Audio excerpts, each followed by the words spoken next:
कहानी की शुरुआत होती है और आप अपने मेन कैरेक्टर पेक वान को देखते हैं, जो कि अपने वर्क के लिए लेट हो चुका होता है। इसी वजह से वो किसी तरह भाग के मेट्रो लाइन को पकड़ लेता है और किसी तरह वो अपने ऑफिस के यहाँ पे आ जाता है और काम करने लग जाता है। पर बीच बीच में ये गेम खेल रहा होता है। तभी अचानक से इसके बॉस इसके पीछे आ जाते हैं, जो कि इसे ऐसा करते हुए देख लेते हैं। पर वक्त पे पेक वान यहाँ पे अपने स्क्रीन को चेंज कर देता है और वो गेम की जगह यहाँ पे वर्क स्क्रीन लगा देता है, जो देख के इसके बॉस यहाँ पे चले जाते हैं। फिर हमें शाम का वक्त दिखाया जाता है, जहाँ पे हम देखते हैं पेक वान की अब छुट्टी का टाइम हो चुका होता है और ये यहाँ पे काफी ज्यादा खुश होता है। ये फ्लैश की तरह इलेक्ट्रिक लाइट दौड़ाने लग जाता है अपनी बॉडी में और यहाँ से जाने लग जाता है। पर तभी इसके बॉस यहाँ पे आ जाते हैं, जो कि इसे कहते हैं कि तुम्हारा काफी ज्यादा काम पड़ा हुआ है, आखिरकार तुम कहाँ जा रहे हो। क्वान इसे कहता है कि आपने तो कहा था कि हमें डेडलाइन तक अपने काम को सबमिट करना है, तो आखिरकार मैं यहाँ पे ओवर टाइम क्यों करूँ। इसके बॉस इसे कहता है कि मैं तुम्हें यहाँ से फायर कर दूंगा, तो ये कहता है कि मैं आपको कोर्ट में स्यू कर दूंगा। क्वान फिर यहाँ से घर जाने लग जाता है और सभी लोग यहाँ पे उसकी काफी तारीफ करते हैं, क्योंकि वो काफी बहादुर होता है। पर हम देखते हैं ये क्वान का सिर्फ एक सपना होता है। वो अपने बॉस के सामने कुछ नहीं बोलता, क्योंकि सबको पैसा प्यारा होता है। क्वान फिर अपने डेस्क में बैठ जाता है ताकि वो यहाँ पे काम कर सके।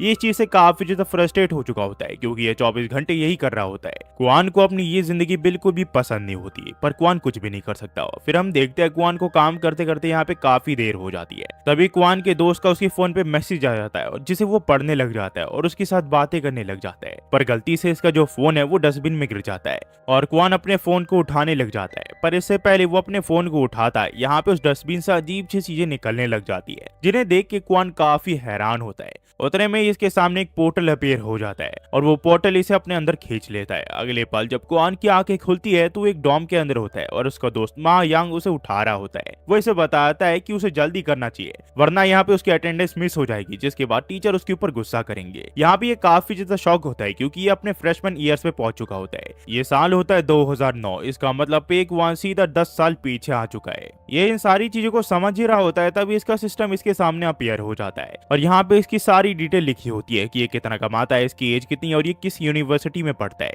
इस सिस्टम का नाम होता है फॉर्चून कन्वर्जेंस सिस्टम और इसके अंदर के बंदे का नाम होता है रिचेस्ट। क्वान रिचेस्ट से पूछता है कि आखिरकार तुम कौन हो। ये इसे बताता है कि मैं तुम्हारी मदद करने वाला हूँ, ताकि तुम इस जिंदगी में यहाँ पे रिच बन सको। रिचेस्ट इसे बताता है इस सिस्टम का नाम है फॉर्चून कन्वर्जेंस सिस्टम, जो कि इसे फंड देने वाला है, जिसकी मदद से ये पैसे वाला बन सकता है। जो सुन के ये काफी ज्यादा खुश होता है। इसकी खुशी का ठिकाना नहीं होता। दरअसल इस सिस्टम का एक रूल होता है, ये बेशक पैसे कहीं पे भी इन्वेस्ट करे, वहाँ पे लॉस हो या फिर प्रॉफिट, दोनों से ये पैसे कमाने वाला है। इसका मतलब चाहे ये जो भी करे ये रिच बन के ही रहेगा। ये फिर इसे बताता है कि सिस्टम के दिए हुए फंड से ये अपनी कंपनी खोल सकता है, जिससे ये प्रॉफिट कमा सकता है, पर इस प्रॉफिट का कुछ हिस्सा इसे सिस्टम को भी देना पड़ेगा, जिसके बाद की जितनी भी चीजें हैं वो यहाँ पे अपने लिए यूज कर सकता है। पर क्वान देखता है कि अगर ये प्रॉफिट कमाता है तो सिर्फ इसे 1% मिलेगा। वहीं पे अगर ये जितने भी पैसे उन्हें हार जाता है, यानी कि 50,000 को ये हार जाता है, तो इसे वो सारे 50,000 रुपए वापस मिल जाएंगे, एक लॉस प्रॉफिट की तरह। ये सोचता है कि आखिरकार इस सिस्टम के साथ क्या प्रॉब्लम है।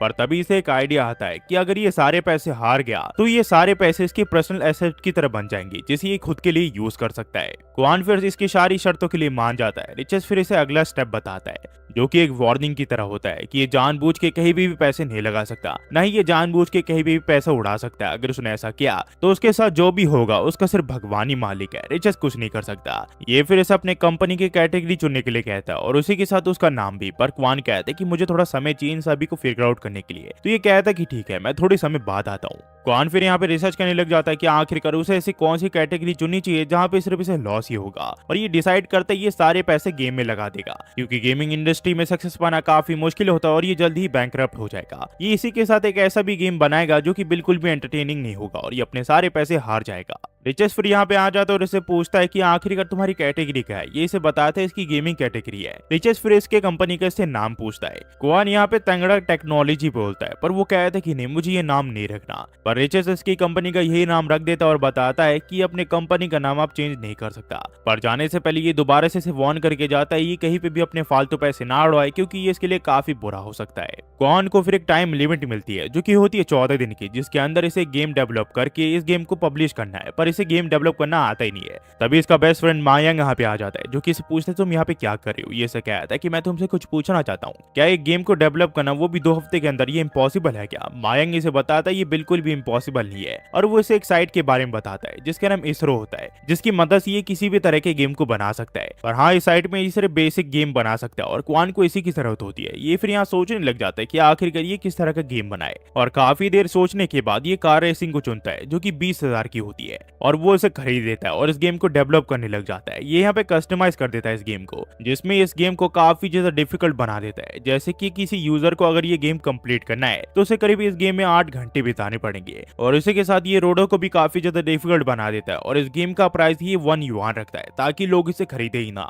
युआन फिर काफी देर बैठने के बाद इस गेम को बना लेता है, और इस गेम से ये काफी खुश होता है, क्योंकि उसे पता होता है ये गेम लॉस में जाने वाला है। हमें फिर कुछ समय बाद दिखाया जाता है, जहाँ पे हम देखते हैं क्वान को, जो कि ये चेक कर रहा होता है कि उसके गेम को किसी ने डाउनलोड किया है कि नहीं, और ये देखता है इसके गेम को अब तक किसी ने डाउनलोड नहीं किया होता है, जिससे इसने एक भी प्रॉफिट नहीं कमाया होता है। इससे ये काफी खुश होता है, ये सोचता है वो 50,000 अब इसके होंगे। उतने में यहाँ पे इसके कुछ दोस्त आ जाते हैं, जो कि इन्हें कहते हैं कि चलो गेम खेलते हैं। यहाँ पे सभी लोग एग्री करते हैं, पर क्वान इस चीज के लिए मना कर देता है, क्योंकि वो कल रात को ठीक से सोया नहीं था, इसी वजह से वो सो जाता है। मायांग यहाँ पे क्वान से पूछता है कि कहीं मैं तुम्हें डिस्टर्ब तो नहीं कर रहा हूँ, पर क्वान कहता ऐसा कुछ भी नहीं है। दरअसल क्वान इस एनवायरनमेंट पे काफी खुश होता है, क्योंकि जब ये ग्रेजुएट हो गया था उसके बाद इसने यहाँ पे ऑफिस में काम करके काफी सारे गेम खरीदे थे, पर उसके बाद भी ये खुश नहीं था। पर इस लाइफ में ये अपने दोस्तों के साथ है, और जैसे ये 50,000 कमाएगा उसके बाद ये अपने दोस्तों के लिए और अपने लिए गेम्स खरीदेगा, और ये खेलता रहेगा, और उसी के साथ ही पैसों की चिंता करने की कोई जरूरत नहीं है। सीन फिर शिफ्ट होता है और हम देखते हैं एक लड़के को, जो कि एक फन ट्यूबर है, और वो यहाँ पे गेमिंग के ऊपर अपना रिव्यू देता है। वो यहाँ पे गेम्स खेलता है, उसके ऊपर स्क्रिप्ट लिखता है, और उसके बारे में दूसरों को रिव्यू देता है। पर अब काफी समय हो चुका था कि इसकी कोई भी वीडियो वायरल नहीं गई है, इस वजह से इसकी यहाँ पे स्पॉन्सर भी नहीं आते, तो ये थोड़ा फ्रस्ट्रेट भी होता है। ये बस किसी ना किसी तरह अपनी एक वीडियो को वायरल करना चाहता था, ताकि वो उससे पैसे कमा सके।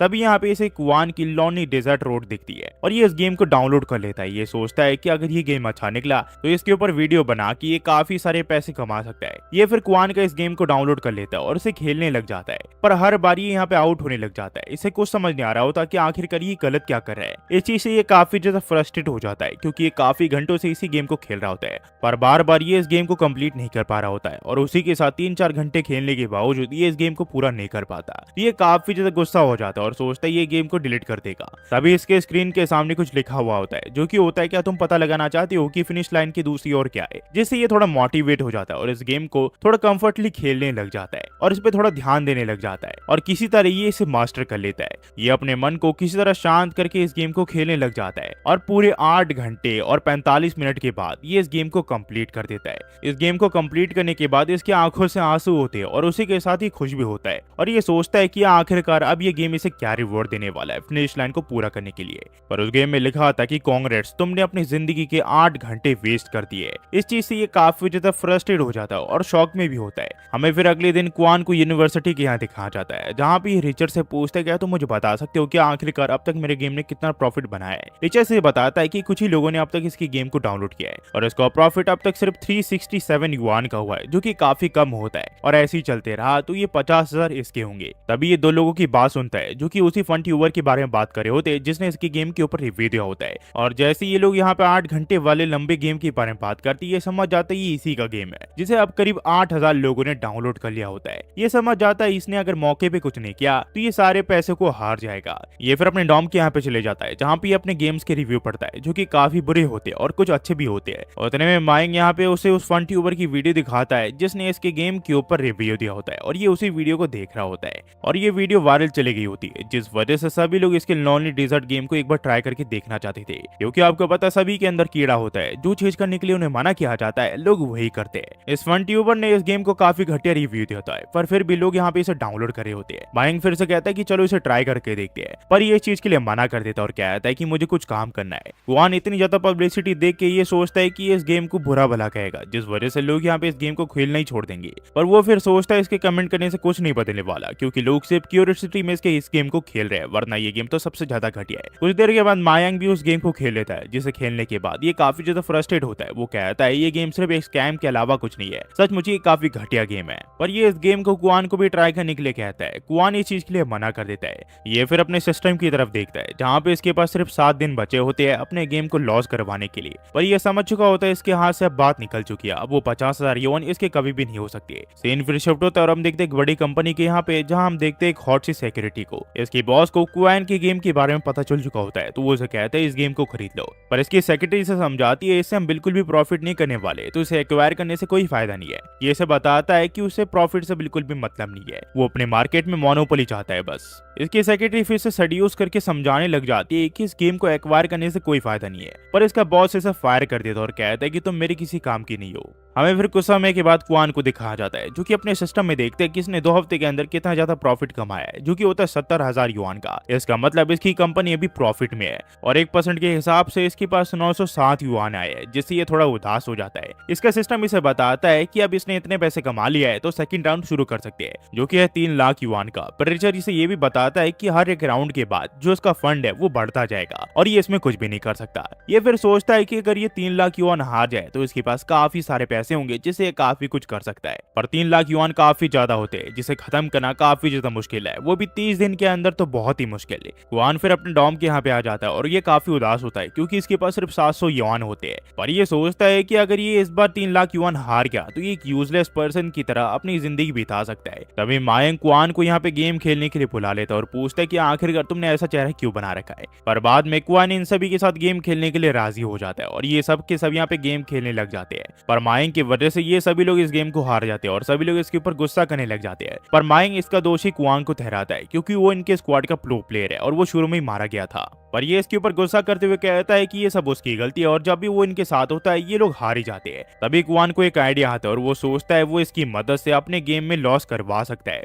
ये फिर मायंग को कहता है कि तुम वही पर्सन हो जिसे मैं काफी सदियों से ढूंढ रहा था। मायंग इसकी बात समझ नहीं पाता, पर जब ये लोग अगले दिन यूनिवर्सिटी में होते हैं तो क्वान इसे काफी घटिया नजरों से देख रहा होता है। इस वजह से ये काफी ज्यादा अनकंफर्टेबल हो जाता है और जब ये लोग कैफेटेरिया में होते हैं तो क्वान इसके काफी करीब आ जाता है। ये देख के सभी लोगों को काफी अजीब लगता है और वो सोचती है किस तरह की वियर्ड इंसान है। आखिर में मायंग गुस्सा करके इससे पूछता है कि आखिरकार तुम्हें क्या चाहिए। क्वान इसे कहता है कि मुझे तुम चाहिए और ये इसका हाथ पकड़ लेता है। इस चीज से सभी लोगों को काफी अजीब फील आ रही होती है। मायंग सोचता है ये से जितना दूर रहे उतना ही बेहतर रहेगा, इसकी संगत बिल्कुल भी अच्छी नहीं है और ये यहाँ से भागने लग जाता है। पर क्वान इसका पीछा नहीं छोड़ता और से एक जगह घेर लेता है। मायंग फिर से फाइनली पूछ लेता है कि आखिरकार तुम मुझसे क्या चाहिए, सीधे इसे बता दो। क्वान इसे कहता है कि मुझे लॉनली डेजर्ट की तरह एक बढ़िया गेम बनानी है। इसे कहता है कि ये इम्पॉसिबल है क्योंकि हमें गेम बनाना बिल्कुल भी नहीं आता और हम इसमें कुछ नहीं कर सकते। ये फिर से बताता है कि मेरे पास 3 लाख युआन है और मैंने ही लॉनली डेजर्ट रोड को बनाया है। इसकी ये बात सुन के मायंग इस चीज के लिए एग्री कर जाता और कहता है कि ठीक है, मैं तुम्हारे साथ वर्क करने के लिए तैयार हूँ,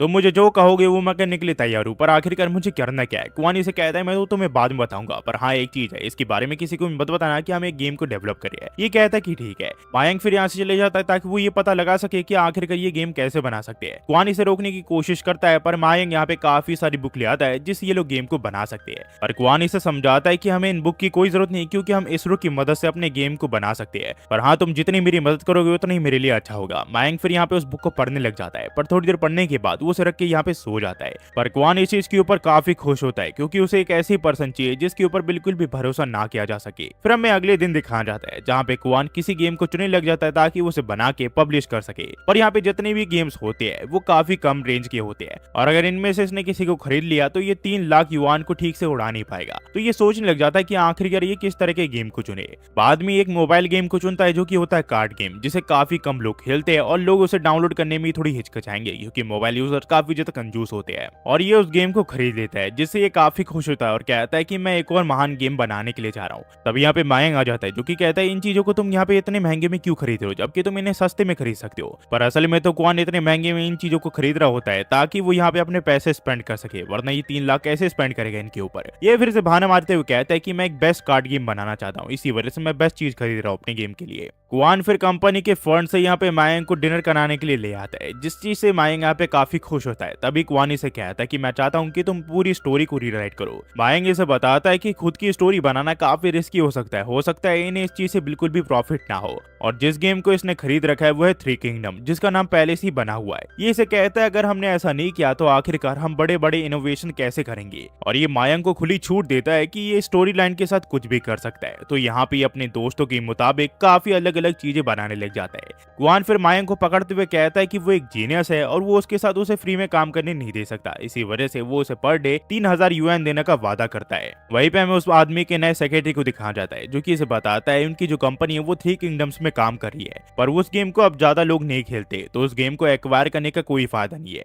ये फिर इसे बताता है ये टेंगड़ा टेक्नोलॉजी को काफी समय से मॉनिटर कर रहा है, वो एक नई कंपनी है जिसने सिर्फ अब तक एक ही गेम को पब्लिश किया है। यह आदमी फिर अपनी पुरानी सेक्रेटरी का नाम लेके कहता है कि लगता है वो हमारी अटेंशन ग्रैब करना चाहते हैं, पर इसका नया सेक्रेटरी अपना नाम बताते हुए कहता है कि उसने अपने पुराने सेक्रेटरी को फायर कर दिया है। पर इसकी इस बात से इस आदमी को गुस्सा आ जाता है और वो इस आदमी को भी यहाँ पे फायर कर देता है। सीन फिर क्वान के यहाँ जाता है जहाँ पे ये मायंग की राइटिंग को देख के समझ चुका होता है कि इसका जो गेम है ये काफी बकवास बनने वाला है और इस बार ये 3 लाख युआन कमा के रहेगा। ये फिर ऑनलाइन कुछ आर्टिस्ट को ढूंढने लग जाता है ताकि वो इसकी स्टोरी के हिसाब से कुछ नए कैरेक्टर्स को बना सके। वो यहाँ पे सबसे रोके आर्टिस्ट को ढूंढता है ताकि वो उसकी ड्राइंग को खराब कर सके और उसका गेम और भी खराब हो सके। ये यहाँ पे एक लूजर पे नाम के एक यूजर को ढूंढता है जो कि काफी घटिया ड्राइंग बनाता है। और यहाँ से जो कहानी यूट्यूब पे कंटिन्यू हो जाती है, इसका अगला पार्ट जल्दी आ जाएगा। इस कहानी में मैंने टोटल 3 एपिसोड एक्सप्लेन किया। आपको कहानी कैसी लगी कैसी नहीं प्लीज गाइस कमेंट में बताना मत भूलना। और हाँ, अगर आप ये कंटिन्यू करना चाहते हो तो प्लीज यार थोड़ा सपोर्ट दिखाइएगा इस वीडियो में। आपको एनिमी के स्टाइल से पता चली गया होगा ये चाइनीज एनिमी है, तो हाँ गाइस ये थोड़ा रिस्की मामला है और मैं आपको चैनल पे ये वीडियो डाल रहा हूँ, तो गाइस प्लीज इसे सपोर्ट दिखाइए। मुझे नहीं पता इस पे स्ट्राइक आएगी कि नहीं, मैं थोड़ा रिस्क ले रहा हूँ, अगर ना ही है तो ही बेहतर है। बस हाँ, अगर आपको इसे कंटिन्यू करना है तो प्लीज लाइक सब्सक्राइब और शेयर कर देना। मैं पहले इसे सेकंड चैनल पे डालूंगा, उसके बाद मेन चैनल पे डालूंगा क्योंकि मैं उतना रिस्क नहीं लेना चाहता।